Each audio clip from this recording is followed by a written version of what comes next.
right, welcome back, everybody. We are resuming the meeting at 8:06. Executive session has concluded with nothing further to report, and we will resume public session at this time. Would everyone please stand for the Pledge of Allegiance? And Trustee Raphael will do Liz and the Pledge, please. I pledge allegiance to the flag of the United States of America and to the republic for which it stands, one nation, under God, indivisible, with liberty and justice for all. Thank you. Just a reminder of the emergency exits. In the event there is an emergency, please follow the signs to my right and to the audience left, and also to the rear of the building. Exit in a safe manner. And with that, we'll turn it over to the superintendent for the board consent agenda, item number C. Thank you, President Solis. The administration recommends approval of board consent items reflected in Schedule C1 through C10. Need a motion in a second. Motion by Trustee Barry, seconded by Vice President Hayes. Is there any discussion on any of those items 1 through 10? Seeing no discussion, all those in favor, please raise your hands. Seeing all hands raised, the motion passes unanimously. That brings us up to communication and announcements and the superintendent's report. Thank you, President Solis.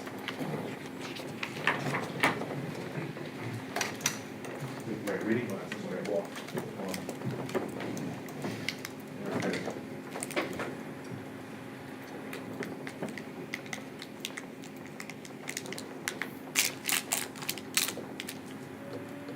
Thank you, and welcome to our board meeting. I'm going to first begin by reviewing some of the things I sort of reviewed at our last meeting in terms of some of the summer work and some of the things that we're looking forward to the upcoming school year.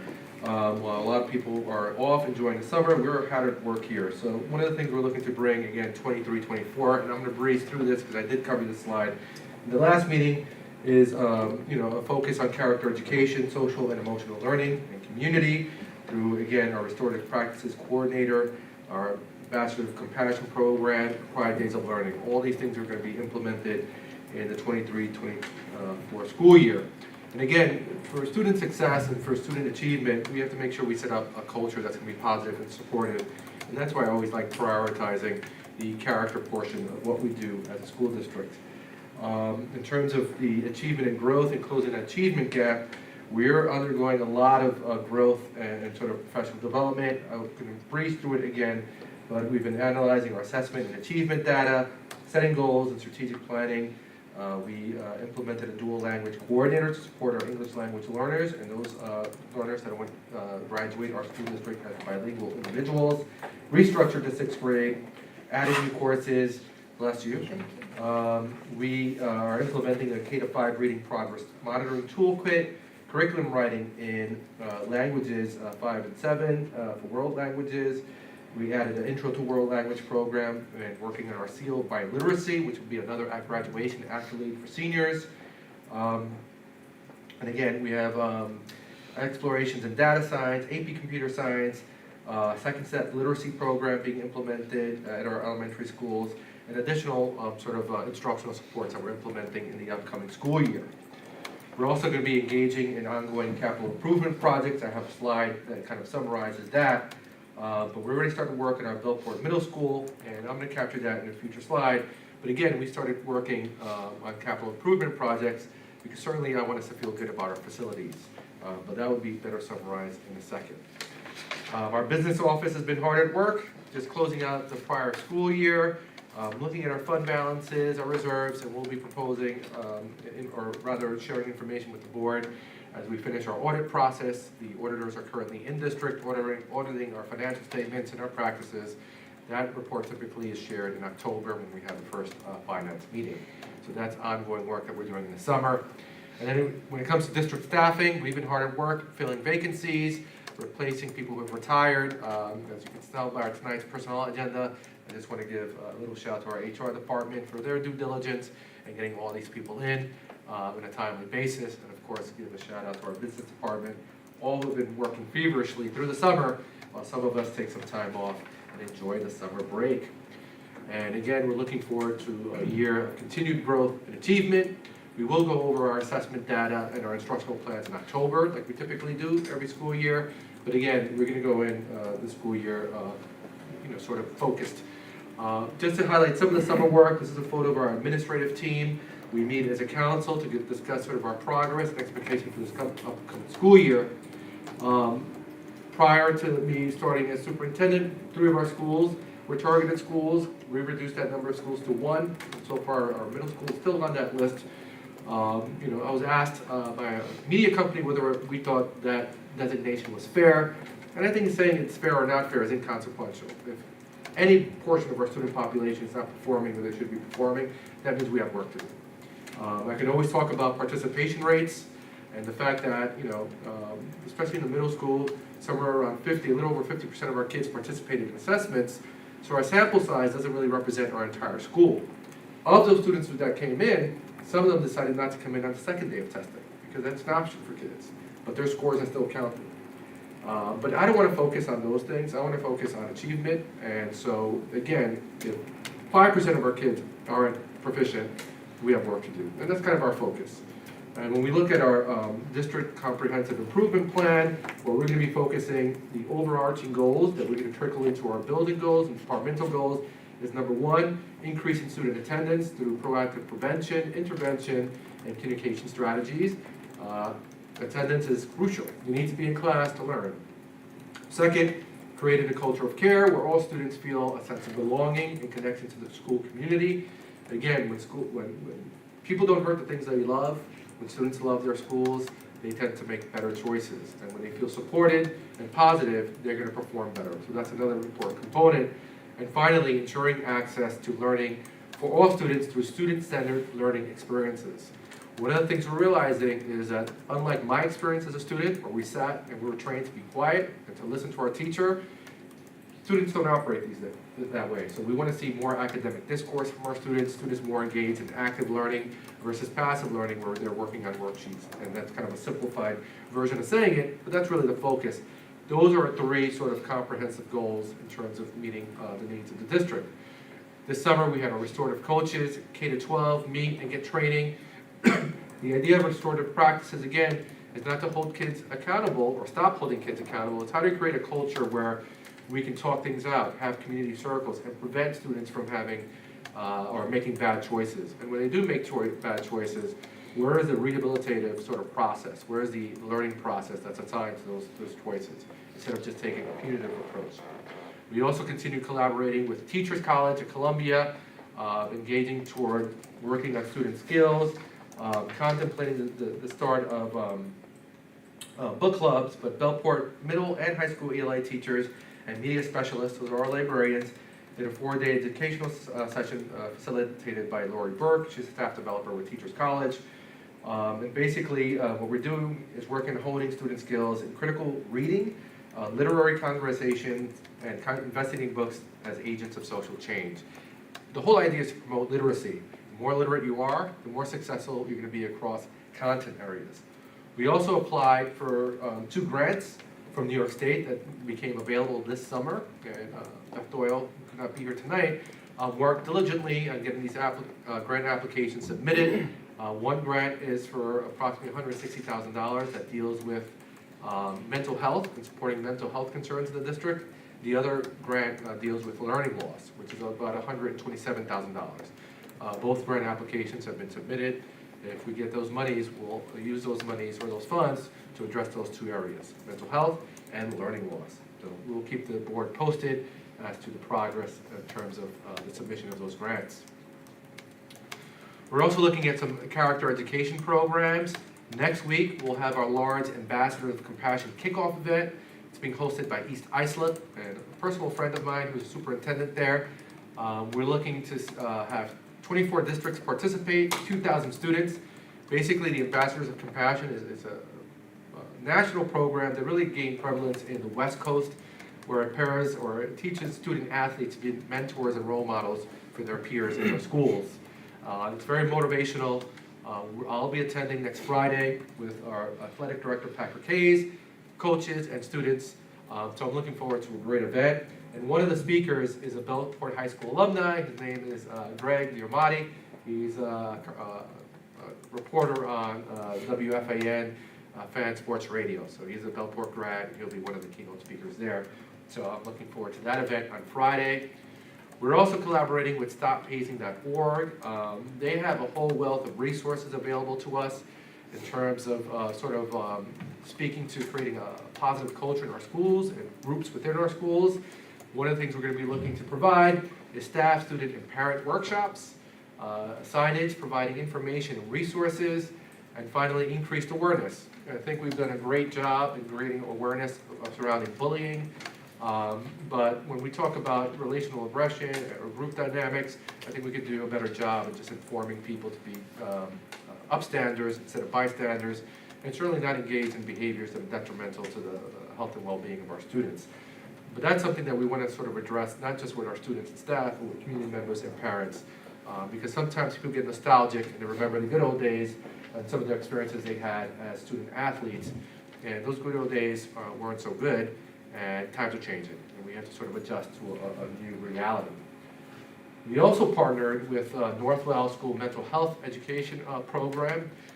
This is a program that provides preventative services and family support for district residents.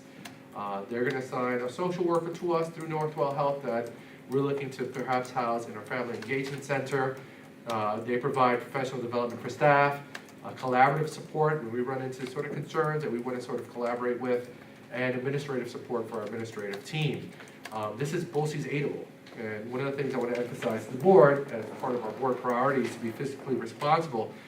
Everything we sort of undertake that's going to be aidable, we're going to do it so that we actually regain some of the funds that we spend on programs like this.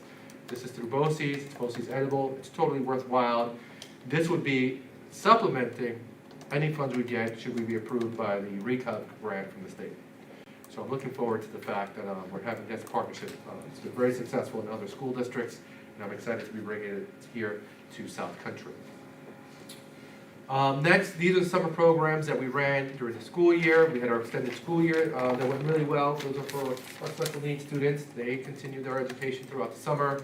We had our summer enrichment program that was housed at Vern W. Kritz. We had Bellport High School Summer School that's still, they're being administered Regents exams. Their last Regents exam is tomorrow, so they'll culminate in their graduation next week, and which is basically a credit recovery program. That's what summer school is. And this year we actually implemented the Empire Summer Program through the ELC, which was a great success. And just to update the board and the community in terms of our preschool enrollment, our full day program is full. There are 2 families who remain on the waiting list. We're up to 10 people in our morning program, 8, I shouldn't say people, kids, in our morning program. So we still have 8 spaces available for the morning program and 10 spaces available in our afternoon program. It is open enrollment, so I encourage community members who have preschool age children to please enroll them. I visited some of the summer programs. One that wasn't mentioned was our Compass Unity summer program. This is facilitated by Ms. Letitia Robinson. Basically, it's a drug prevention program. We also applied for an extension of that grant that we received funds, so we're looking to hear back. That grant is in the amount of $125,000 a year to support our substance abuse sort of endeavors. So we're looking to continue with that work. But the students engaged in community service this summer, and I participated in some sort of character building games with them and had a good time. We also had the summer enrichment program, which I mentioned at Kritz. They did STEAM activities, reading and literacy. But ultimately, what I took away from it, from visiting the building, is that kids were having fun. So it's a great opportunity for kids not to lose their skills during the summer, so that they go into the subsequent grade, a little bit more prepared. And finally, EOC was a hit. Mr. McNeil does a great job running the program, has a good relationship with our students. And this basically opened up the middle school for our middle school students to come in, and instead of having idle time, they can engage in sports, activities, arts and crafts. That lasted 6 weeks, and it was a success. So we're looking to bring that back. And this program was at no cost to the district. It was funded by the EOC. So really pleased that we were able to add that to our repertoire of programs you offer in the summer. We also had a summer music camp. They put on great performances. I want to thank President Felice and Vice President Hayes for joining me for their summer concert. What was really cool is the concert involved kids from 4th grade through 11th grade performing together. We had some solos, Some of the kids came up and actually gave us some sort of knowledge on what they were playing and what the scales meant, which I thought was pretty cool. But the coolest, of course, is they did Thriller and actually did a little dance. So it was very cute to see the kids do the Thriller dance and perform it. So I want to thank our music teachers, Ms. Hartman, Ms. Valenti, and Ms. Wasson for being our teachers. And I took a picture with them with some of our young musicians, which is really fantastic. So really pleased with that. We also had a summer art program, which I don't have photos for, but again, the idea is to keep kids engaged in the summer. Before you move off that slide, you made a very nice comment to the parents about the renovations that are pending for. Yes, so I have that in the Can later you share slide, that? and I'll say it. Oh, you do? Okay. But I also forgot to thank the South Country Education Foundation that funds this program and the Becker Gambles Music Fund. And thank them again for their continued support. They contribute about $75,000 a year to our district, enabling our kids to have fantastic experiences.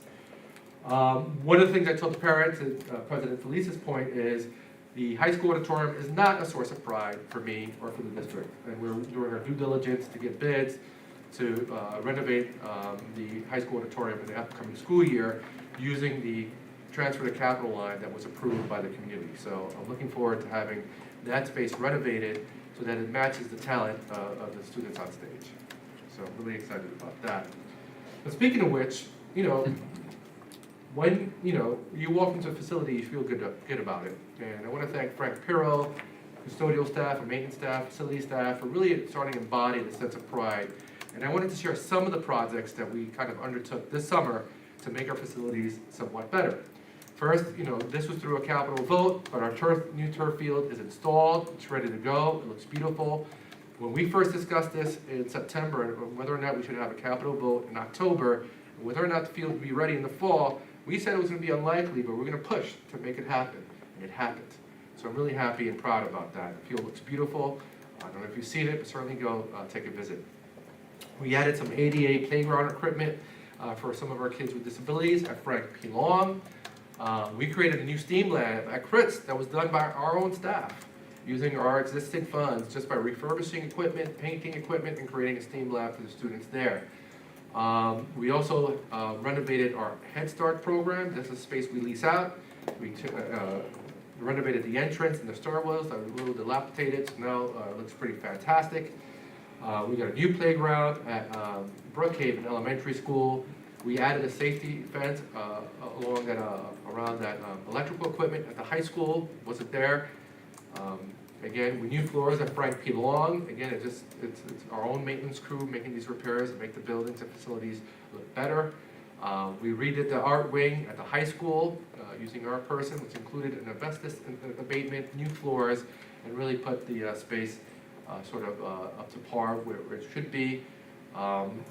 Bellport Middle School, the facade of the building toward the back was rotting away, and our crew renovated that whole side of the, again, within our budget, no extra cost, really made all these repairs to doors that were rotting away, and then just increased the appearance. We improved, I lost that word, we improved the appearance of the building on the outside, but also it made it less susceptible to damage, water seepage. We added moisture detectors in all of our boiler rooms. It was a matter, of course, during the summer. And of course, if we look around our district offices, all these renovations that we're doing with our own crew, with the paint we had on hand, because you should feel proud of our spaces. And again, if you feel proud of your space, if you're an employee, you're gonna work harder. If you're a student, you're gonna feel good about yourself and work harder. It doesn't stop there, though. I'll keep going. We refurbished the lobby, the gym, or the PE lobby entrance at the high school to include some of the signage. It includes Clipper Pride, just to make, and we repolished the floors, redid the trophy cases. We installed a new scoreboard, which is going to be fantastic. It's actually an LED monitor. So it displays a scoreboard, but it also can display videos, movies, photographs. So it'll be a multi-use board. We're going to program it so during games we can highlight students and do other things that would be pretty fantastic. I don't have a before picture of the old scoreboard, but it was literally falling apart. And so we're happy to make that upgrade. That's already installed and will be functional for the start of the season. We restored the duck pond. I call it the duck pond because the ducks tend to nest there at our high school courtyard. This was a collaboration by our maintenance crew, a teacher, and a community member. So it's a really nice little collaboration to make the space beautiful, and it is really tranquil and serene when you go in the courtyard, and it's all cleaned up, and it looks beautiful. We're in the process of renovating the courtyard at the middle school. It's going to look a lot like the Frank P. Long courtyard. We did have to remove a tree, which is very sad, because the roots were uprooting the concrete and actually affecting the structure of the building. We're replanting a smaller tree that will grow and blossom so that we'll have a nice blossom in the spring for the students. But the idea is to create an outdoor space that's going to be usable and eye-pleasing for the middle school. If you look at the picture on the left, that's kind of a before picture. The turf is not down yet. We have to deal with some drainage issues, but it's all resolved, and we're looking to have that complete as soon as possible. We added some walkways. This isn't a sample of a walkway. We added a Kramer to increase safety. And again, a big shout out to our maintenance crew, our custodians, our facilities crew, who really kind of took on the work above and beyond what they, the normal cleaning and refurbishing the rooms to make our facilities much better. And we want to continue that work moving forward. So I'm really pleased with all this work that's happening over the last couple of weeks. And much gratitude to our community. Of course, the South Country Education Foundation, we attended their annual fundraiser, which was a fantastic time. And a big shout out to our student senate, Ms. Hoffman, who advises them. I also went down to the Journey Church. They had a family carnival where they gave away books. We loaned them our mobile library, and we gave books away for free, which is a great experience. A lot of kids showed up. It was a really nice community event. I was happy to have been there. And thank you, Trustee Trent, for joining me as well. We had a good time. Unity Day, which is sponsored by the 5th Precinct, was a great event. A lot of elected officials there, kids, community members. And basically it's a day where people share their resources, give a lot of free stuff away for our kids and community members. But it was a great day, a great event. It was great to see religious leaders, elected officials, law enforcement, and school folk, especially the BTA, who always represents and has giveaways. This year they were making fresh popcorn for the kids, so it was great to have them there, and their support as always. It should be noted that the BTA also managed the mobile library at the Journal Church, so thank you, Mr. Brady and the BTA. I also visited the South Country Public Library, and it's more than just books. I didn't realize you could go get seeds to plant in your garden. You could actually check out equipment, landscaping equipment for your house, paddle boards. The resources they have there are just fantastic, and I'm so happy that they're in our community, and they offer so many resources to our students. And one of the things I took a picture here of is they had a 3D candy printing machine, so you could literally print like dummies. So I thought that was pretty fantastic. But it's more than just books. They have computer labs, they have resources. So, I really encourage our community to check it out. And the children's wing was fantastic. It was full of kids when I was there, utilizing the resources. And finally, I want to give a big shout out to Operation Prom. It's a collaboration between the Boys and Girls Club, a lot of our community members, and Swan Cleaners. Mr. Oh my God, his name Kevin is McGift. Kevin McGift, great guy. We actually donated his services and cleaned hundreds of dresses and tuxedos at no charge to the district. This enabled kids, not just high school kids who attend prom, but middle school kids who went to the moving up dance to pick up dresses, accessories. So I just wanted to really give a shout out to Swan Cleaners and to Kevin, and it was really a fantastic sort of community service. He did not want any credit. No. And so, but he made the paper, so we kind of ruined that plan for him. But super appreciative of that, and we're looking to expand that. It's, they created kind of a boutique in the Boys and Girls Club, and, kids came and picked out dresses. They actually solicited cosmetology people, hairdressers and stuff, which is really fantastic. And again, when we think about equity, the idea is not so much it's to give all kids opportunities, so that everybody has access to these things. And these are the types of things that we can do as a community to increase equity and increase access for all of our community members. So I'm really happy to participate and continue that work. And next week is the official opening of our school year. I know I see one new person here. How are you? And but next week we have a 3-day orientation for our new teachers. It's a sort of packed sort of program for our new teachers, which is really fantastic, which will be followed the following week by our superintendent's conference days. We have a whole slew of activities and training scheduled for our teachers that go over the 2 days, August 31st and September 5th. And so I'm excited about that. It's really coming together. And I will be doing the keynote address along with Beth Doyle. But today's themes, the board knows, the community knows, is the world is different and there is no going back how do we best push through our anxiety and uncertainty to provide our students with an experience that meets their academic, social, and emotional needs? Big ask, big question. I'm hoping to answer it in my little address. So I'm looking forward to that. And of course, we'll be inviting the Board of Trustees to my remarks on opening day on August 31st. So I'm excited. As much as I don't want the summer to end, I'm really excited about this upcoming school year. I'm optimistic that we're going to see a lot of growth and a lot of great things happening. So I want to thank the board, as always, for their continued support. And again, if community members want to have access to information, we have the community portal right on our website, on the homepage. You can subscribe to Blackboard Connect, so whenever there's a message that goes out to the community, you'll receive those messages as well. We also added a new social media link. If you click that link, it opens up all the hashtags for all the different social media outlets we have in our district, from our STEM department to world languages to my Twitter and Instagram. Of course, if you click on the Superintendent's Corner, you'll get a monthly summary from me on the main page, my contact information, my Twitter feed, and my weekly update that will resume next Friday. I'll start my weekly blog for the district. So I'm excited. Again, sad to see the summer end, but I want to give credit to all those people that work in our HR department, business office, custodial staff, and all the staff members that work our summer programs. And of course, the Board of Trustees that is always working. Thank you. I don't have any questions, but that concludes my superintendent's report. Any of the board have questions for the superintendent? Okay, thank you very much.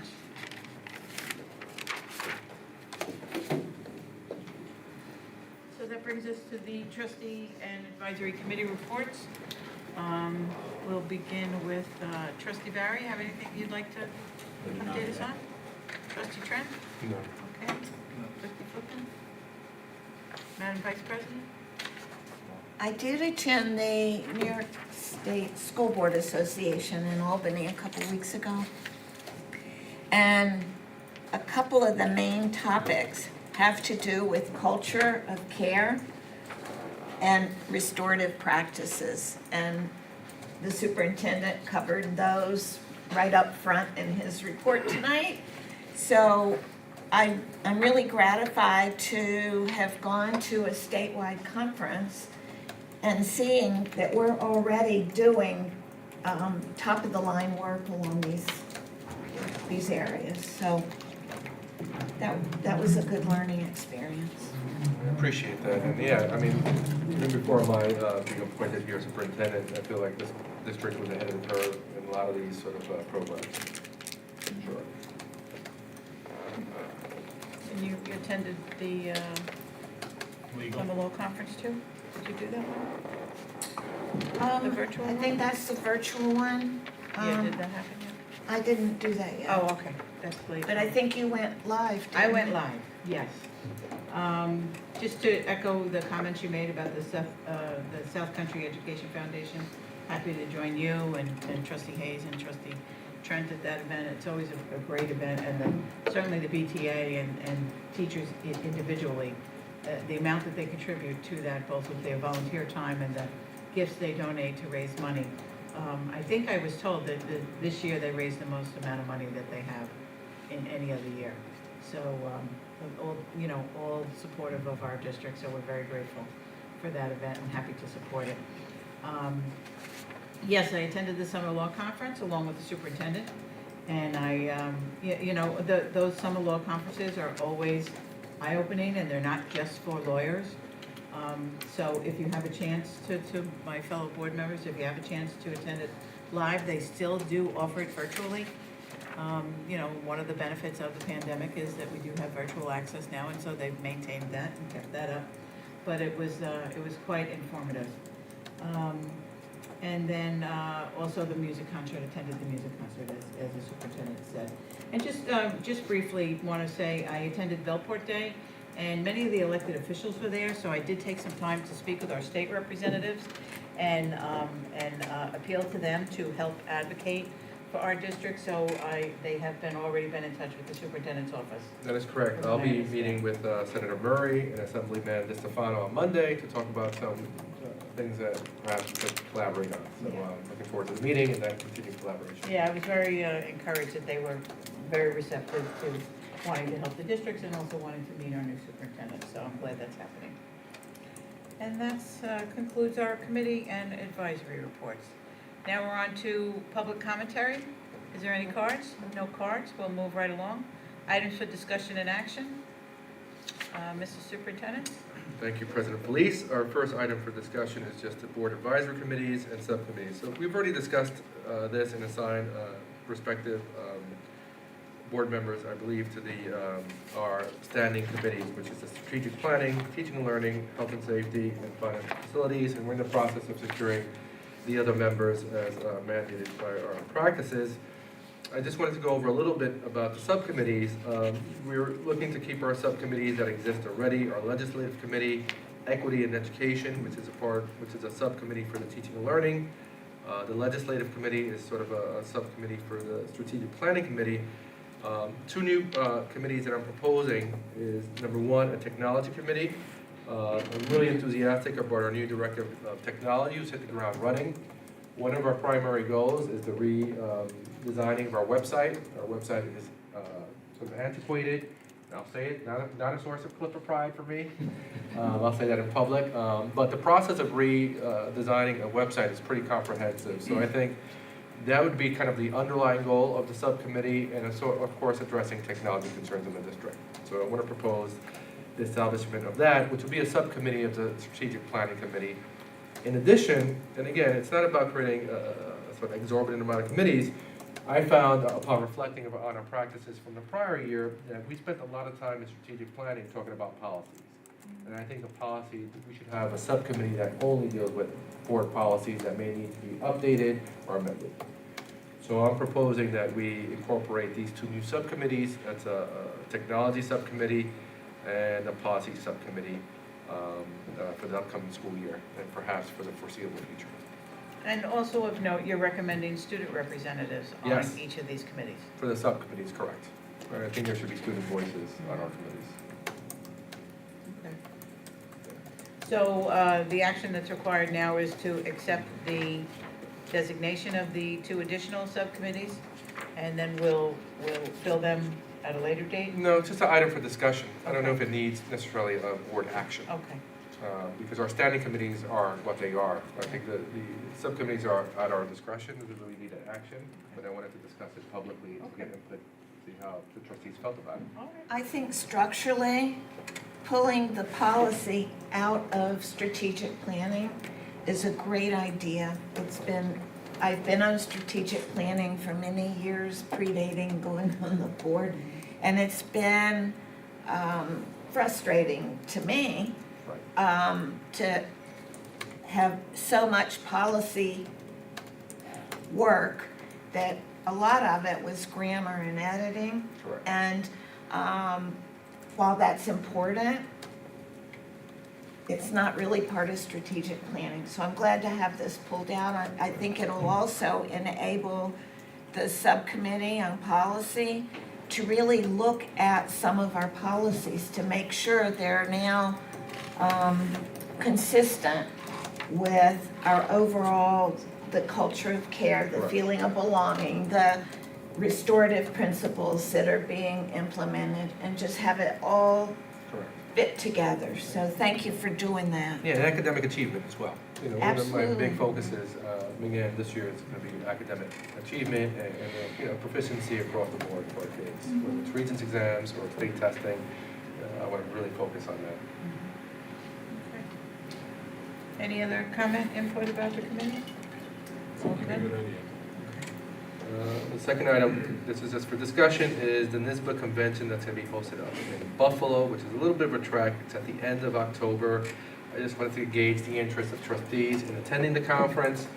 My counterparts in other districts say it's a great idea for superintendents to attend this conference. You know, typically, it's not so far. And the subsequent year is going to be in New York City, which is going to be a lot more accessible. But I do think we should contemplate attending, even if it's a couple of trustees or one trustee, just to see what's going on statewide. It's a big ask. If there is no interest, I totally understand it because it is Buffalo. I would recommend flying because when you look at the cost of renting a car and driving 10 hours each way, it's going to cost us almost 2 extra days. And there's a reasonable flights from Islip to Buffalo. And I appreciate that you want interest, and I do think it's important for the district to attend. I attended my first one last year. Actually second, because the year before it was virtual. And it was great to be there, but that was Syracuse, and that ride was long enough. I get it. But what they typically have done with these conferences is 1 year it's upstate, 1 year it's in New York City. And they didn't do that this year. They have 2 upstate, and then they're coming back to New York City. So I'm fully interested in going to the New York City one, the next year. I have a personal commitment, Columbus Day weekend, that's going to take me away for 4 days. So that's why I'm not interested in going this year. But as much as I'm not, I don't want to go, I'm feeling like I do want to be there, but I just can't do it this year. So, I would be able to go on with you, Tony, if you go, yeah. So what I'll do is I'll have Monsieur Folletti research flights and dates, and we'll touch base. Sure. Nobody else wants to go? Not sure yet. Mr. Flippin? So what I'll do is I'll gather information, and I'll share it with the board in an update, and we'll see what the options are. okay, great. You have young kids at home, I understand. All right. And then finally, so I'll follow up in our, not tomorrow's update, probably the subsequent week's update, I'll have some information. And finally, Trustee Hayes asked that we kind of discussed her virtual, attending our next board meeting on September 13th virtually. So, And I Hayes? think the board has to approve that. That is an action item, yes. Yep. Yep, No, okay. Okay. It's not? you're not It required says, to. but it says Oh. type action here. That's why I'm following direction. So we don't? We don't No, the board never adopted a remote participation policy, so you'll Okay. be subject to the usual open meetings law rules with the meeting notice that you've done many times before. Oh. Haven't we approved other people virtually in the Yeah. past? Not approved. You're just I've It required wasn't been approved, it approved was just an before. advisement? Yeah, You I just was put it in the approved for, Okay, okay. earlier this year. Yeah, I did it. Same And do you way. still It's have just to approved. show the location? Was that still a requirement? That's true. Okay, okay. All right, so there's no action, but we are so advised, duly advised. All right, so it's okay then. It's okay, All right. all right? All right, that brings us up to item G, consent Yes. agenda on curriculum. The administration recommends approval of curriculum items reflected in items G1 through G2. Okay, need a motion? Motion by Vice President Hayes for G1 and 2, seconded by Trustee Trent. Get you next time, Trustee Barry. Any other discussion? No discussion? All those in favor, please raise your hands. Seeing all hands raised, the motion passes unanimously, bringing us up to H, consent agenda for personnel. The administration recommends approval of personnel changes reflected in schedules H1 through H8. Okay, so we need another motion for H1 through H8. Motion by Trustee Barrett, seconded by Trustee Flippin. Any discussion on the personnel agenda? Seeing no discussion, all those in favor, please raise your hands. All hands raised, the motion passes unanimously. And I want to quickly take this opportunity Oh, to go congratulate right Ms. Desmond. How do I remember her name? Her little sister was one of my students when I was a principal in Port Jefferson. Wow. So when she walked in for an interview, her face looked so familiar, and I looked at the yearbook, and Leah was her sister, I remember. So thank you for your interest in South Country, and welcome to our team. all right, good luck. All right. Okay. So that brings us up to I, consent agenda for business. The administration recommends approval of business items reflected in schedules I-1 through I-20. Okay, need a motion for I-1 through I-20. Motion by Trustee Trent, seconded by Trustee Barry. Any other discussion on I-1 through 20? Seeing no discussion, all those in favor, please raise your hands. Seeing all hands raised, the motion passes unanimously. And that brings us to public commentary. There are still no cards. Anybody in the audience wish to address the board? Nothing today, Mr. Patrick Barry? And quickly, I just want to Brief. really highlight the fact that we signed a couple agreements in this consent agenda with Utica University and Suffolk Community College, allowing our high school students to engage in dual enrollment courses at an extremely reduced cost. Suffolk Community College credits are pretty much universally accepted at all SUNYs, as are Utica College. So I'm really excited to bring that opportunity to our students. I don't have off the top of my head, I should prepare it better, but it's incredibly affordable for our kids to achieve 3 credits in various courses at our high school. So I'm really excited about that. I want to thank General Restrepo, our Director of Guidance, and Beth Doyle for bringing that opportunity to our kids. And thank you to Donor's Choice for their contribution to the Solvents class. All right, that brings us to our closing remarks by board members. Any other closing remarks? I just have Yes. a couple. So, Mr. Santana, I know we talked about a couple of these briefly, but I just want to reiterate them to the board. A couple of community events that I've been to throughout the summer, you know, there were representatives from multiple, you know, nonprofits or community groups or, you know, municipalities. So I think, I would like to suggest that the school district in some capacity be represented at those events, community events, as much as possible. Yeah, I don't disagree. So, you know, I tend to attend these events.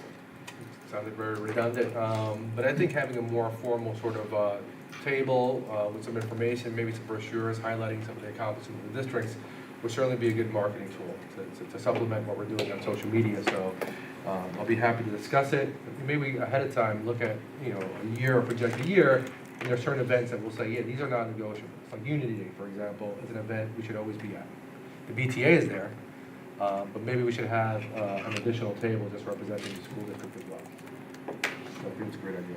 Thank you. So that's number one. The second thing I have is I've noticed, and I've actually heard from speaking to some folks about, you know, sometimes, well, you have access to the field at Frank P. Long.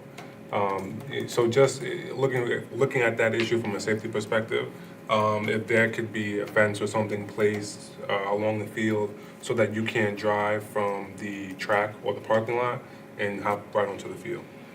Yeah, I'm glad you brought that up. I know they're constructing a fence that's going to eliminate the ability for cars to move onto the campus. I just don't know the extent off the top of my head of where that fence is going to go. So I'll follow up in my update tomorrow, actually, to the Board of Trustees, to the extent of the fence that we're constructing. There is a fence around practically long, but I think what Trustee Trent is referring to is you can drive onto the fields easily.